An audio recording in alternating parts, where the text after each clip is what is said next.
It is a beautiful Saturday morning. Lily and Tom are playing in the backyard. Tom, did you hear that? What is that sound? Yes, Lily. It sounds like a machine. Let's look behind the big tree. Look! It is a little robot dog, but it looks sad. Its battery is low. Oh, Tom, it is cold and dirty. Can we take it inside? Yes, let's show it to Mom and Dad. They can help us. Lily and Tom walk into the kitchen. Mom, Dad, look what we found in the garden. Oh my, what is that?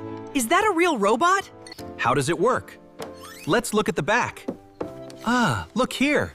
It has a standard USB charging port. Wow, let me see. It looks like a high-tech toy, but its lights are very weak. Its battery is dying. Dad, Suddenly, the robot's eyes turn bright blue. Its metal tail starts to wag. It does a small, happy flip.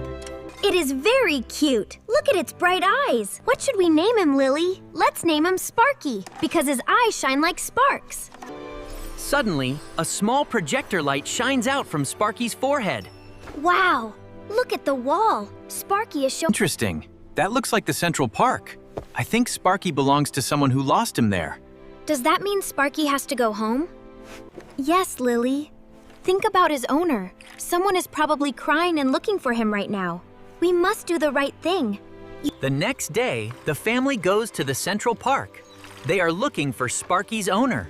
Sparky is leading the way. They see a little boy sitting on a bench, crying. Grandpa, I lost my best friend. My robot dog is gone. Sparky hears the voice and rolls fast towards the bench. Sparky, you found me. The little boy hugs his metal robot dog warmly. Lily and Tom made a new friend today. Helping others always makes us happy. Thank you for watching our story today. See you next time. Goodbye.